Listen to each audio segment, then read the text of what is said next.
Hello everyone, नमस्कार। Welcome to S के Patel IAS academy academy के ऑनलाइन प्लेटफॉर्म पर मैं बीके पटेल आप लोगों का फिर से वेलकम करता हूं।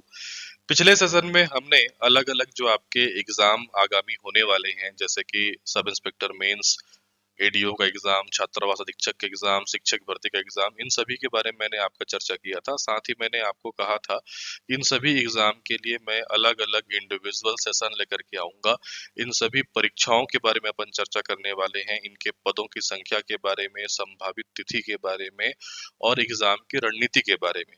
इसी श्रृंखला को आगे बढ़ाते हुए आज के इस सेशन में हम चर्चा करने वाले हैं एडीओ के बारे में, असिस्टेंट डेवलपमेंट एक्सटेंशन ऑफिसर के बारे में, हिंदी में जिसको कहा जाता है सहायक विकास विस्तार अधिकारी। अब मैंने शुरुआत एडीओ से इसलिए की है क्योंकि अभी आगामी जितने भी परीक्षाओं की संभावनाएं हैं उसमें सबसे ज्यादा प्रबल संभावना जिस पद के आने की है वो है आपका एडीओ का। मैं ये नहीं कह रहा हूँ कि बाकी पद नहीं आएंगे, वो भी आएंगे, लेकिन जिसकी प्राथमिकता ज्यादा है, मतलब जिसकी प्रायिकता ज्यादा है, वो है आपका सहायक विकास विस्तार अधिकारी का पद। इस एडीओ पद को लेकर के, इस सहायक विकास विस्तार अधिकारी को लेकर के मैंने पहले भी एक सेशन रखा था, बहुत पहले, कुछ माह पहले, जिसमें मैंने एडीओ पद की योग्यता, आयु, अध्ययन सामग्री, परीक्षा पद्धति, एग्जाम रणनीति, ऑनलाइन हमारे जो कोर्सेज चल रहे हैं उन सभी के बारे में आपको जानकारी से अवगत कराया था। लगभग 1 लाख स्टूडेंट ने वो वीडियो जो है वो आपका देखा है, वो सेशन अटेंड किया है। यदि आपने अभी तक उस वीडियो को नहीं देखा है तो मैं सबसे पहले सलाह दूंगा कि आप एडीओ की उस लेक्चर को सबसे पहले देखिए, जिसका लिंक मैं इस क्लास के डिस्क्रिप्शन में और हमारे जो कमेंट बॉक्स है उसके फर्स्ट कमेंट में पिन कर देता हूं। उसको आप देखेंगे तो आपको बहुत सारी डिटेल जानकारी वहां पे पता चलेगी। लेकिन मैं दोबारा इसलिए उपस्थित हुआ हूं क्योंकि एडीओ को लेकर के एक बहुत बड़ा अपडेट है, इसकी वैकेंसी को लेकर के एक बहुत बड़ा अपडेट है।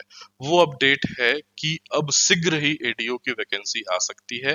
तो जितने लोग सुसुप्त अवस्था में हैं वो जागृत हो जाएं, जो पहले से पढ़ रहे थे वो अपना रिवीजन स्टार्ट कर दें, जो नहीं पढ़ रहे थे, जो केवल सोच रहे थे, वो अब पढ़ना शुरू कर दीजिए। ठीक है।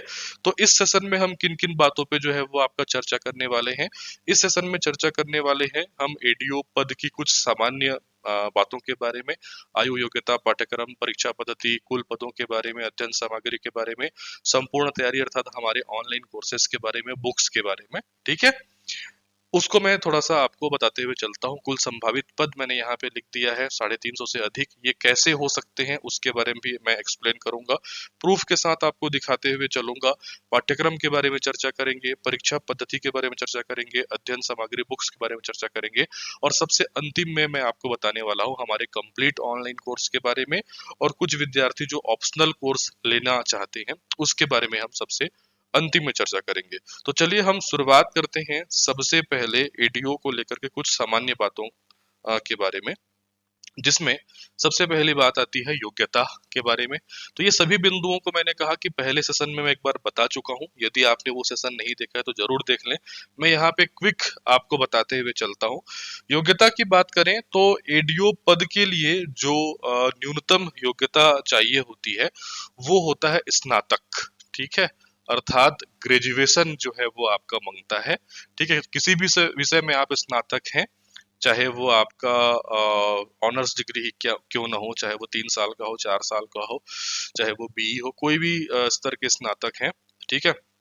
वो इस पद के लिए जो है शैक्षणिक योग्यता में अहर रखते हैं, अर्थात वो जो है योग्य है। आयु की बात करें तो अगर हम पिछले एग्जाम को देखें तो पिछले एग्जाम में जो आपका आयु का क्राइटेरिया रखा गया था, एज क्राइटेरिया रखा गया था, वो न्यूनतम 20 वर्ष से लेकर के अधिकतम 35 वर्ष जो है वो आपका रखा गया था। पिछले एग्जाम कहने का मतलब मैं 2017 की जो है वो आपका बात कर रहा हूँ, क्योंकि एडीओ की वैकेंसी जो है छत्तीसगढ़ निर्माण के बाद 2 बार आई है। एक बार 2012 में आई है और एक बार आया है 2017 में। ठीक है। इसमें से 2012 की जो आपकी वैकेंसी थी उसमें मैं खुद जो है वो आपका सेलेक्टेड रहा हूँ। 2017 में मैंने जो है 180 से अधिक बच्चों को पढ़ाया था, जिसमें बहुत सारे जो बच्चे हैं वो आज एडीओ बन गए, उनका सिलेक्शन हुआ है। तो पहले जो आपका आयु का क्राइटेरिया था वो 20 से लेकर के आपका 35 वर्ष के बीच था, लेकिन अभी जो आएगा उसमें जहां तक मेरा अंदाजा है, एज में जो है वो आपका रिलैक्सेशन थोड़ा सा दिया जाएगा। न्यूनतम आयु बदले चाहे ना बदले, लेकिन अधिकतम आयु जो है ये आपका 45 वर्ष तक जो है वो आपका जा सकता है। तो बहुत जो है पर्याप्त एज है इसमें, ठीक है। आप किसी भी एज ग्रुप के हो, 45 से अगर अधिक होंगे तो दिक्कत है, नहीं तो आप ये एग्जाम में अपीयर हो सकते हैं। बात करें पाठ्यक्रम के बारे में, तो ये जो आपका पाठ्यक्रम है, मैं आपको बोलना चाहूंगा जितने भी एग्जाम होते हैं उन एग्जामों में जो है आपका, उन एग्जाम में सबसे सरलतम पाठ्यक्रम का जो एग्जाम है उनमें इनकी गिनती आती है इस एग्जाम की, ऐसा मेरा मानना है। क्योंकि इसका जो आपका सिलेबस है उसमें लिमिटेड सब्जेक्ट होते हैं, सिलेबस लिमिटेड है प्लस छोटा है, तो उसको अच्छे से समझना, उसको अच्छे से याद करना और उसमें अच्छे से परफॉर्म करना जो है वो आपका ज्यादा आसान हो जाता है। खास करके इसमें टेक्निकल सब्जेक्ट, लैंग्वेज वाले सब्जेक्ट थोड़े से कम है, लैंग्वेज के नाम पे हिंदी ग्रामर है। टेक्निकल कहने का मतलब इसमें मैथ्स रीजनिंग वगैरह नहीं रहता, उसके बारे में भी मैं डिटेल से यहाँ पे चर्चा करने वाला हूँ। परीक्षा पद्धति के बारे में हम बात करेंगे, कुल पदों की संख्या के बारे में बात करेंगे, अध्ययन सामग्री मतलब बुक्स वगैरह के बारे में, सोर्सेस के बारे में जो है वो आपका मैं बात करूंगा, और अंतिम में जो हमारी ऑनलाइन कोर्सेस इसके लिए जो लॉन्च की गई हैं 2023 में, जो नया बैच लॉन्च किया गया है, उसके बारे में डिटेल जानकारी मैं अंतिम में दूंगा कि किस प्रकार से आपको वीडियो लेक्चर्स जो है वो आपका अवेलेबल कराए जाएंगे और एक बेहतरीन पीडीएफ नोट्स आपको प्रदान किया जाएगा। ठीक है, तो शुरुआत करते हैं। सबसे पहले हम बात कर लेते हैं कि जो पदों की संख्या है इसके बारे में, ठीक है। अब इसको लेकर के बहुत सारे छात्रों की क्यूरियोसिटी है, रोज मेरे पास सैकड़ों जो है वो आपका मैसेज आते हैं, हमारी टीम के पास मैसेज आते हैं कि सर एडीओ के कितने पद आ रहे हैं, कब आ रहे हैं, ठीक है। तो यदि आप ये क्वेश्चन पूछें कि कितने पद आ रहे हैं, तो मेरे तरफ से इसका जो आपका जवाब होगा ये होगा 350 से अधिक पदों के आने की संभावना है। मैं संभावना इसलिए वर्ड जोड़ दे रहा हूं, अगर कम आ गया तो मैं झूठा साबित हो जाऊंगा, लेकिन जो उच्चाधिकारियों के द्वारा जो मुझे पता चला है, जहां तक मेरा जो है आपका सोर्स है, कि लगभग 350 से ऊपर के पद आने की जो है वो आपका संभावना है। पहले ये जो आंकड़ा था ये 250 का था, 250 से प्लस पद आने वाले थे, लेकिन रीजन इसलिए ऐसा हुआ है कि अभी 15 फरवरी 2023 को मेरा जो पिछला सेशन हुआ था यूट्यूब पे, वो हुआ था 15 फरवरी 2023 को, जिसमें मैंने आपका आगे क्या पढ़े इस संदर्भ में एक सेशन जो है वो आपका लिया था। उस सेशन में मैंने बताया था कि जल्द ही एडीओ, जो 2012 बैच के एडीओ हैं, इन 2012 बैच के एडीओ का जो है वो प्रमोशन होने वाला है डीओ में, ठीक है। ये लेक्चर मैंने जैसे ही लिया था दोपहर को, इवनिंग में जो है उनका प्रमोशन ऑर्डर आ गया। मैंने वहां पे बोला था लेक्चर में कि एक आध हफ्ते में आ जाएगा, लेकिन मैं जिस दिन लिया था उसके इवनिंग में प्रमोशन ऑर्डर आ गया। तो 2012 बैच के जो 115 एडीओ थे, टोटल नहीं, मतलब सभी का प्रमोशन नहीं हुआ है, 115 एडीओ जो हैं वो प्रमोट हुए हैं डीओ में, अर्थात असिस्टेंट डेवलपमेंट एक्सटेंशन ऑफिसर बन गए हैं, डेवलपमेंट एक्सटेंशन ऑफिसर। इसी को एडिशनल सीओ भी कहा जाता है, अतिरिक्त मुख्य कार्यपालन अधिकारी भी इनको जो है वो आपका कहा जाता है। तो अब ऐसा हो रहा है कि आप 250 में सीधा 115 पद जो है वो बढ़ा सकते हैं। तो पदों की संख्या जो है कहाँ चली जा रही है, लगभग 365 और जाएंगे, और जाएगा, मैं बताऊंगा आपको। तो मोटा मोटा मैंने लिया है कि लगभग 350 से ऊपर के पद जो है वो आपके आएंगे। अब इसको मैं थोड़ा सा प्रूफ के साथ, थोड़ा सा तार्किक ढंग से आपके समक्ष जो है वो आपका प्रस्तुत करना चाहता हूँ, ठीक है। अब विभागीय लेटर मैं एक आपके सामने रख रहा हूँ। ये विभागीय लेटर जो है वो आपका छत्तीसगढ़ शासन पंचायत एवं ग्रामीण विकास विभाग, ठीक है, छत्तीसगढ़ शासन पंचायत एवं ग्रामीण विकास विभाग के द्वारा जारी किया गया लेटर है। 1/4/2021 की स्थिति में ये है, ठीक है। एक्चुअल में ये पदों की संख्या छत्तीसगढ़ में एडीओ के सेटअप की जानकारी के बारे में है, इसमें चेंजेस अभी नहीं हुआ है। आप ये मत समझना कि 2021 का है तो इसमें चेंज हो गया होगा, अभी चेंज होने वाला है, वो मैं आपको बताने वाला हूँ। तो इस लेटर के अनुसार, ठीक है, छत्तीसगढ़ में एडीओ के कुल स्वीकृत पदों की संख्या है 790। मतलब छत्तीसगढ़ में एडीओ का सेटअप कितना है, 790 है। उसमें से कार्यरत कितने हैं, कार्यरत हैं आपके 520, ठीक है। 790 में से कितने कार्यरत हैं, 520। तो मैं 790 में माइनस कर देता हूं 520, टोटल सेटअप कितना है पदों का? 790 है, जिसमें से कार्यरत कितने हैं? 520। तो यदि आप घटाएंगे तो कितना आ जाएगा? ये 0 हो गया, ये 7 हो गया, ये 2 हो गया। तो 270 पद तो शुरू से खाली थे, 270 पद शुरू से खाली हैं। इसीलिए मैं उस समय बोल रहा था, और अधिकांश स्रोत से आपने सुना होगा कि लगभग 250 से ऊपर के पद आएंगे, ठीक है, क्योंकि 270 पद क्या है? खाली।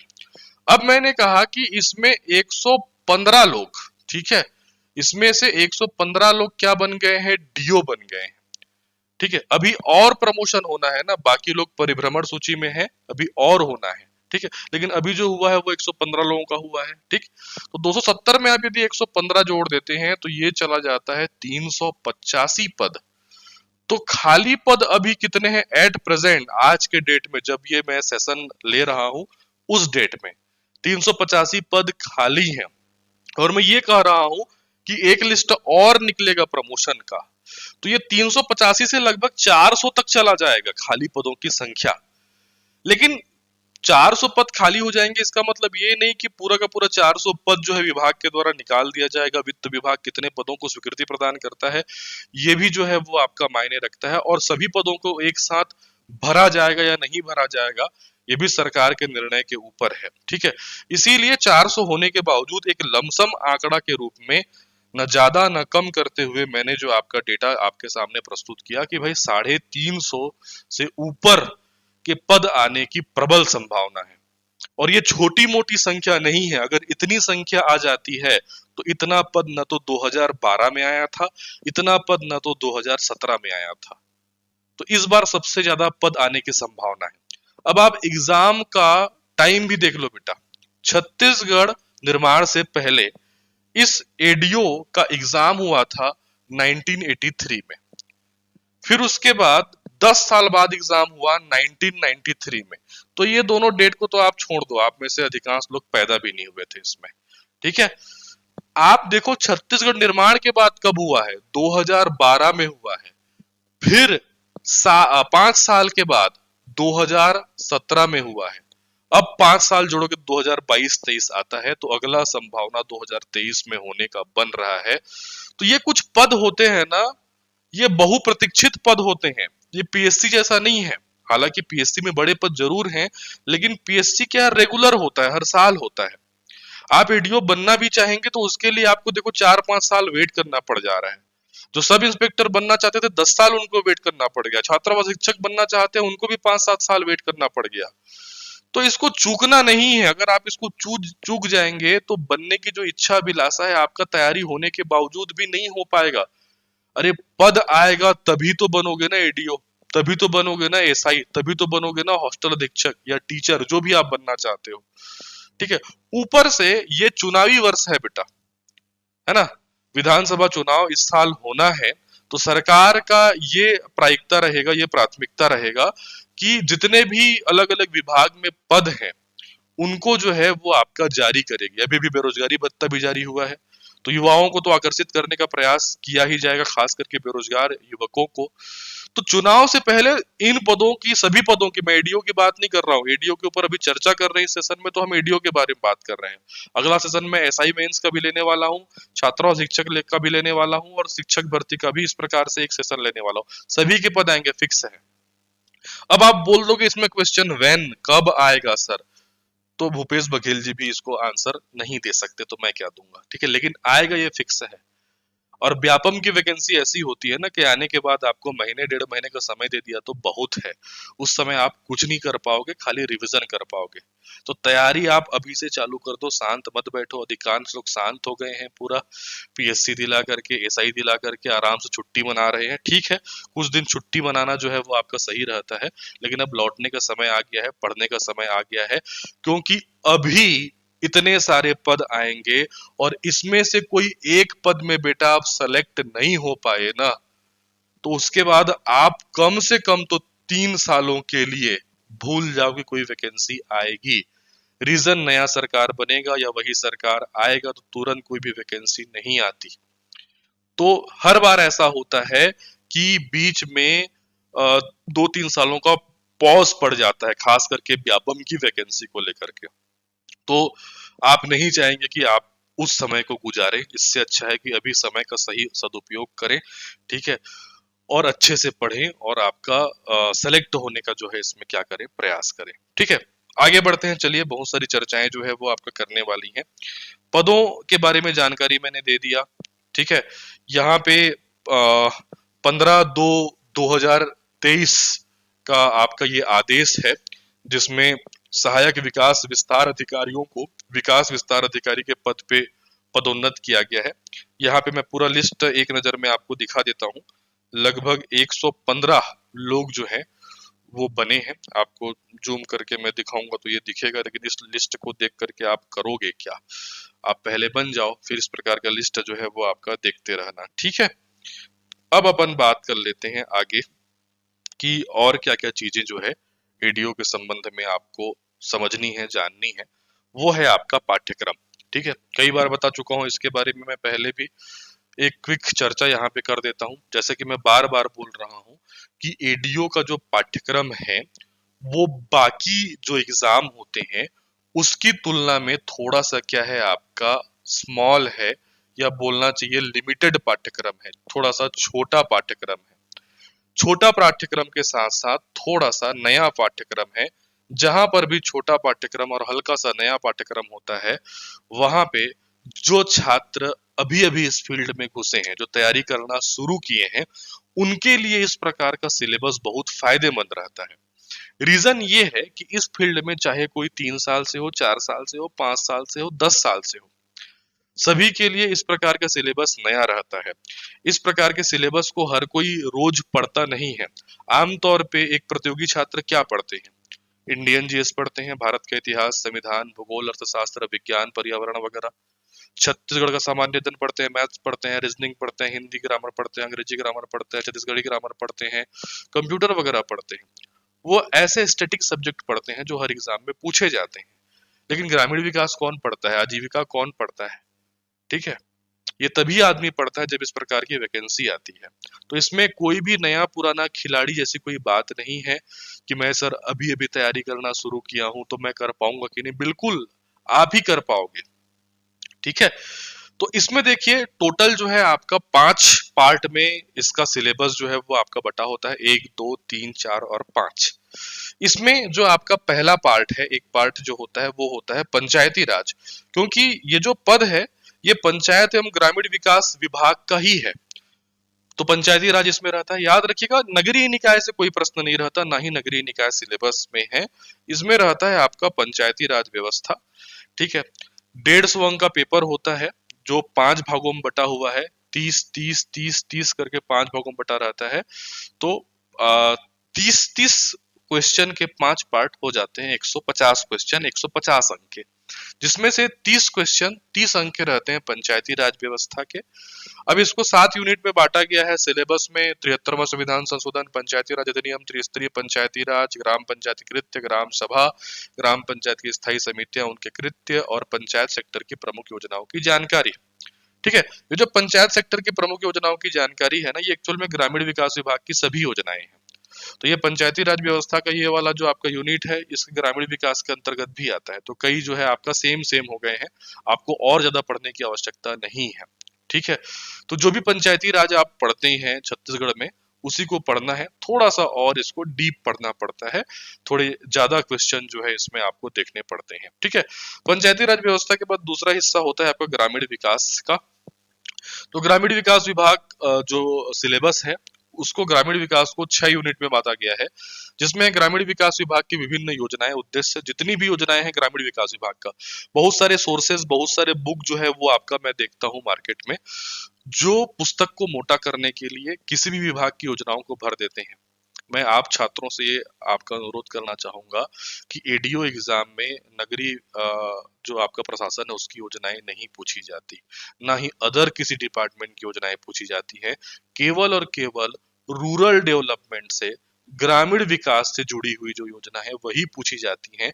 तो जबरदस्ती अपने सेटिस्फेक्शन के लिए सभी योजनाओं को मत पढ़िए अदर अदर विभाग का। वो केवल आपका दिमाग में स्टोर होगा, जगह घेरेगा, पूछा नहीं जाएगा। इससे बेटर है कि ग्रामीण विकास विभाग की जो योजनाएं हैं उसका रिवीजन आप ज्यादा करें, उसी से प्रश्न बनेगा। ठीक है, दूसरा जो यूनिट है उसमें भी वही है, इसमें बस नाम लिख दिया गया है कि ये योजनाओं से क्वेश्चन बनेगा।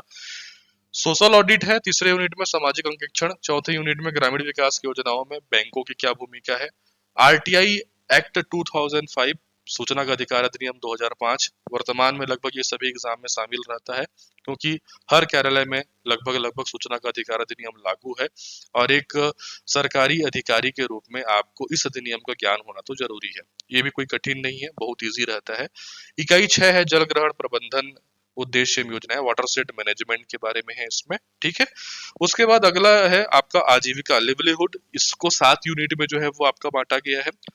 पहला यूनिट है भारतीय कृषि ग्रामीण अर्थव्यवस्था में उसकी भूमिका, इसके अंतर्गत ग्रीन रिवॉल्यूशन, जो आपका श्वेत क्रांति है, ठीक है, मतलब हरित क्रांति, श्वेत क्रांति, कृषि का मशीनीकरण, जनजीवन पे प्रभाव वगैरह के बारे में है। ठीक है, ऑपरेशन फ्लड जिसको कहा जाता है, श्वेत क्रांति। उसके बाद है NRLM national rural livelihood mission, राष्ट्रीय ग्रामीण आजीविका मिशन, आजीविका प्रदान करने में ग्रामोद्योग की भूमिका। एसएचजीस के बारे में है, सेल्फ हेल्प ग्रुप के बारे में है, स्व सहायता समूहों के बारे में। आजीविका हेतु परियोजना प्रबंध कोऑपरेटिव डिपार्टमेंट और बैंकिंग के बारे में है इसमें। मार्केट के बारे में है, बाजार के बारे में, और पशुधन तथा प्रबंध के बारे में है। सिलेबस देखिए, पहली बार आप इसको देखते हैं ना तो बड़ा अटपटा सा लगता है, लेकिन यकीन मानिए एक बार जब इसको आप पढ़ना शुरू करेंगे, ठीक है, तो उतना कठिन नहीं लगेगा, आपको पढ़ने में मजा आएगा और आप इसको अच्छे से मेमोराइज कर सकते हैं, अच्छे से याद करके रख सकते हैं। ईमानदारी से पढ़ेंगे तो आपकी सिलेक्शन की प्रायिकता बहुत ज्यादा रहती है इस प्रकार के सिलेबस में। ठीक है, उसके बाद सामान्य अध्ययन के नाम पे केवल छत्तीसगढ़ है, मैं ये बोलना चाहूंगा शॉर्ट में, क्योंकि इसमें देखिए क्या है, सामान्य अध्ययन में छत्तीसगढ़ पूरा पढ़ना पड़ेगा। आप ऐसा मत समझना कि जो जो टॉपिक है वहीं से क्वेश्चन आएगा, छत्तीसगढ़ के किसी भी कोने से प्रश्न जो है वो आपका बनेगा। इतिहास, संस्कृति, कला, संगीत, नृत्य, जनजाति, उद्योग, शिक्षा, भूगोल, सभी से प्रश्न बनता है। इंडियन जीएस के नाम पे केवल भारत का संविधान जो है इसमें है, ठीक है, उसके भी ज्यादा प्रश्न नहीं बनते हैं, ज्यादा प्रश्न आपका बनता है छत्तीसगढ़ से। ज्यादा प्रश्न किससे पूछा जाता है, ये प्रश्न बनता है आपका छत्तीसगढ़ से। और दूसरा जो ज्यादा प्रश्न आपको पूछा जाएगा, ज्यादा तो नहीं, 5-6 प्रश्न जो रहते हैं वो बनते हैं किससे, आपके संविधान से जो है वो आपका पूछे जाते हैं। ठीक है, और कुछ जो है आपका करंट अफेयर रहता है। ठीक है, लास्ट 6 मंथ का करंट अफेयर पढ़ लेंगे तो एडीओ के लिए जो है वो आपका पर्याप्त है। ठीक है, तो मेनली जीएस में आपको किस सब्जेक्ट पे फोकस करना है, तो वो है आपका छत्तीसगढ़। ठीक है, संविधान स्किप भी कर देंगे तो कोई ऐसा बड़ा आपका पहाड़ नहीं टूटेगा। हाँ, लेकिन सेलेक्ट होने के लिए तो एक एक नंबर मायने रखता है, तो आपको छत्तीसगढ़ पढ़ना है, संविधान पढ़ना है, और एग्जाम टाइम में कोई भी मैगजीन लेकर के या हमारे चैनल पे, हमारे टेलीग्राम चैनल पे जो डेली करंट अफेयर डल रहा है उससे भी आप करंट अफेयर की जो है तैयारी कर सकते हैं। ठीक है, लैंग्वेज में हिंदी है, ये भी अच्छा खासा स्कोरिंग सब्जेक्ट है। ठीक है, मैं जब सेलेक्ट हुआ था 2012 में, तो हिंदी में मेरे जो है 30 में से 28 क्वेश्चन जो है वो आपका सही हुए थे, तो ये भी आपके सिलेक्शन की प्रायिकता को जो है वो आपका बढ़ा देता है। ट्रेडिशनल टॉपिक है जो हर एग्जाम में हिंदी में होते हैं, वही टॉपिक है, कोई अलग से कुछ नया टॉपिक नहीं है, वही आपको पढ़ना है। ठीक है, तो ये हो गया सिलेबस के बारे में जानकारी। हमारे ऑनलाइन कोर्सेस में इन सभी सिलेबस को, सभी पार्ट को बहुत अच्छे से जो है वो आपका कवर किया गया है, तो आप नवीन कोर्स में जो है ज्वाइन कर सकते हैं, तो जिसके बारे में जानकारी मैं इस सेशन के सबसे अंतिम में जो है वो आपका दूंगा। आगे बढ़ते हैं, अब थोड़ा सा हम इसके एग्जाम पैटर्न को जो है समझ लेते हैं, परीक्षा पद्धति को।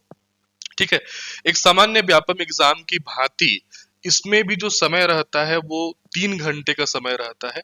ठीक है, 3 आवर का जो है वो आपका समय रहता है। ठीक है, 3 घंटे का। ठीक, अब इसमें बोनस कुल प्रश्न की अगर हम बात करें तो कुल प्रश्नों की संख्या रहती है 150। ठीक है, 150 प्रश्न रहते हैं, एक प्रश्न 1 नंबर का रहता है, ये हो सकता है आपका, ये हो जाता है कितना, 150 अंक। लेकिन हो सकता है कि जरूरी नहीं कि क्वेश्चन जितने हैं उतने ही नंबर रहे, हो सकता है इस एग्जाम में 2 अंक कर दे तो 150 अंक 300 अंक हो जाएगा, मतलब 150 प्रश्न 300 अंक हो जाएगा। लेकिन पिछला जो 2 बार एग्जाम हुआ है उसमें 150 क्वेश्चन 150 नंबर के होते हैं। ठीक है, नेगेटिव मार्किंग नकारात्मक अंक 1/3 रहता है। ठीक है, बोनस अंक 15 अंक जो है वो दिया जाता है जिनके पास पीजीडीआरडी का डिप्लोमा होता है। Post graduation diploma in rural development, ग्रामीण विकास में डिप्लोमा ये आपका होता है। ठीक है, तो मैं पहले भी कई बार कह चुका हूँ, फिर से वही बात दोहरा रहा हूँ। मैं आपको बता दूं कि किसी के पास ये है तो प्लस पॉइंट जरूर है, लेकिन इसका मतलब ये नहीं कि आपके पास सिलेक्शन का कोई रामबाण इलाज है। ठीक है, जो मेहनत करेगा, जो पढ़ेगा, वो आपका सेलेक्ट होगा। चाहे 2012 की बात हो, चाहे 2017 की बात हो, आप देख लीजिएगा। 2012 में तो वैसे दिया नहीं था, 2017 में दिया था, फिर भी रेशियो जो है आपका नॉर्मल स्टूडेंट का ज्यादा रहता है, इस बार भी ज्यादा रहेगा। ठीक है, उल्टा चिंता इनके ऊपर है कि हमने ये किया हुआ है तो हमको तो ये लेना ही लेना है। ठीक है, तो तैयारी आप अच्छे से करेंगे, ठीक है, तो ये कोई मायने नहीं रखता है। ठीक है, इस बात को आप ध्यान रखना।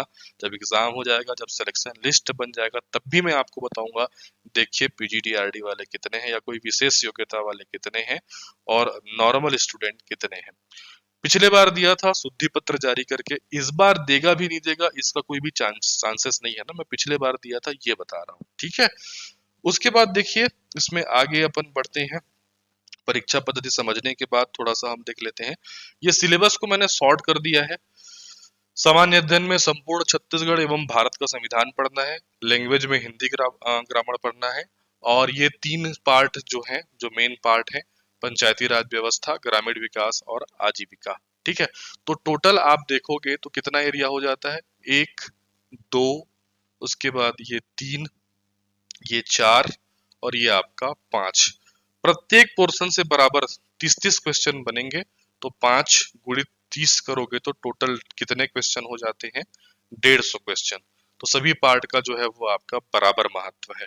ठीक है, तो ये अध्ययन सामग्री के बारे में मैंने पिछले सेशन में आपको बताया है। मैंने जो विभाग के बुक होते हैं उनके बारे में भी बताया है, अच्छी खासी मोटी मोटी किताबों के बारे में आपको बताया है, लेकिन साथ में मैंने ये भी कहा था कि उन सभी को कंपाइल करने में, उसको पढ़ने में जो है बहुत समय जाया होता है।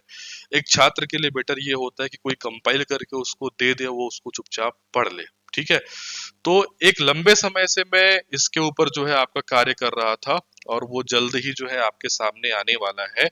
वो है एडीओ का मेरे खुद के द्वारा लिखा हुआ बुक, पुस्तक। ठीक है, ये पुस्तक आपके लिए वन स्टॉप सॉल्यूशन हो सकता है।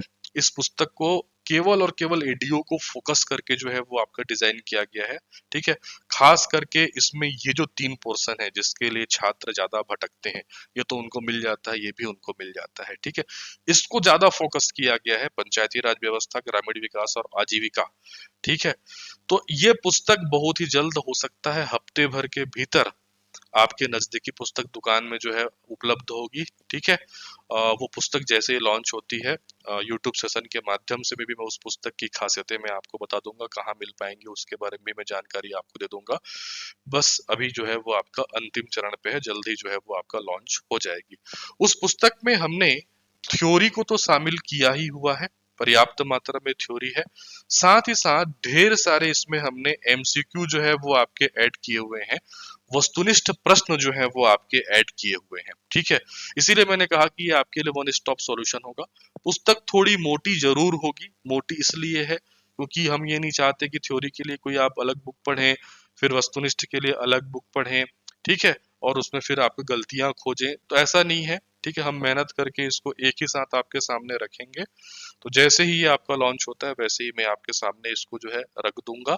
ठीक है, अब हम बात कर लेते हैं अंतिम में, इसका जो ऑनलाइन कोर्स हमारे द्वारा जो है रन किया जा रहा है, नया बैच है 2023 का, पूर्णतः अपडेटेड तथ्यों के साथ, आंकड़ों के साथ।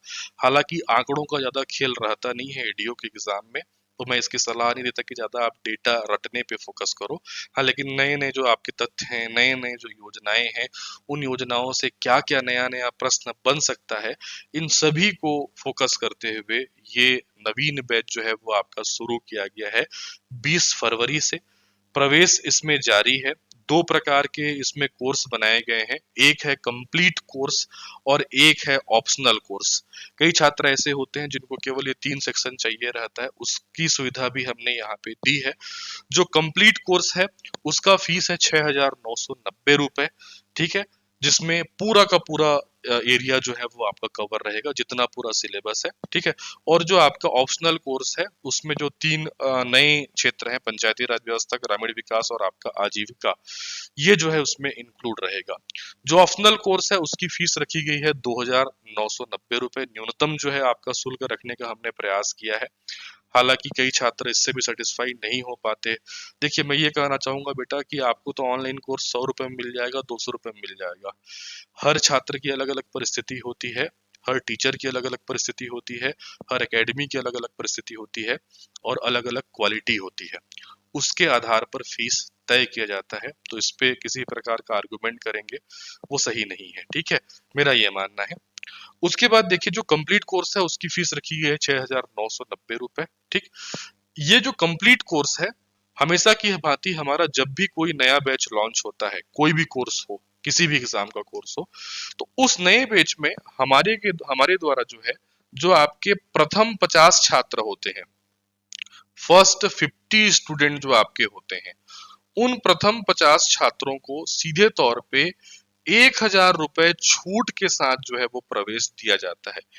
छूट के नाम पे, डिस्काउंट के नाम पे छात्रों को बहुत सारा मैसेज आता है, इसीलिए हमने केवल ये छूट जो है वो आपका रखा है कि जो प्रथम 50 छात्र होते हैं किसी भी नए बैच में, वो उनको 1,000 रुपए छूट मिलता है।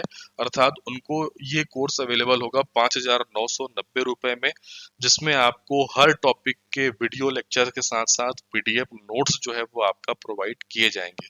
ध्यान रखेंगे कि ये जो आपका छूट है वो केवल कंप्लीट कोर्स में है, ऑप्शनल कोर्स में इस प्रकार का छूट नहीं रखा गया है, क्योंकि इसका फीस ऑलरेडी कम है, ठीक है। तो जो विद्यार्थी इसमें प्रवेश देना चाहते हैं वो प्रवेश जो है आपका ले सकते हैं, क्योंकि अभी 50 छात्र जो है इसमें फुलफिल नहीं हुए हैं। हो सकता है कि ये मेरा लेक्चर बनते तक या आपके देखते तक 50 छात्र जो है वो आपका फुलफिल हो जाएं, तो उस कंडीशन पे फिर जो है वो छूट देना पॉसिबल नहीं है। साथ ही किसी भी जो है आपका दुकान की भांति हमारे द्वारा कोई भी Deepavali offer, Dussehra offer, festive offer academy के द्वारा रन नहीं किया जाता है। तो इस प्रकार के भी प्रश्न या इस प्रकार के मैसेज ना करें, ठीक है। ऐसा कोई भी डिस्काउंट ऑफर जो है हमारी संस्था, शैक्षणिक संस्था नहीं चलाती है। तो जो छूट था वो मैंने बता दिया, ठीक है। जितनी जानकारी थी एडीओ के बारे में वो भी मैंने आपके सामने रख दी, ठीक। और भी कोई आपके क्वेरीज हैं तो YouTube के कमेंट सेक्शन में आप कमेंट कीजिए, मैं सभी के क्वेरीज का आंसर देने का जो है वो आपका प्रयास करूंगा। और इस ऑनलाइन कोर्स के बारे में यदि आप और जानकारी चाहते हैं या फिर आप प्रवेश लेना चाहते हैं, तो यहाँ स्क्रीन पे हमारा नंबर, व्हाट्सएप नंबर जो है वो आपका शो हो रहा है, वहां पे आप मैसेज कीजिए, वहीं आपको प्रवेश मिलेगा, वहीं प्रवेश प्रक्रिया बताया जाएगा, वहीं हर सवालों के आपके जवाब दिए जाएंगे। मुझसे कुछ पूछना है तो आप यूट्यूब में कमेंट कर दीजिए, मैं उसका आपका जवाब देने का प्रयास जो है वो आपका करूंगा। ये तो हो गई एडीओ की बात, ठीक है। अगले सेशन में मैं एसआई मेंस के बारे में चर्चा करने वाला हूँ, क्योंकि उसका एग्जाम तो होना ही है। साथ ही छात्रावास अधीक्षक के बारे में, ठीक है, और शिक्षक भर्ती के बारे में। तो मिलता हूँ अगले लेक्चर में। धन्यवाद, थैंक यू।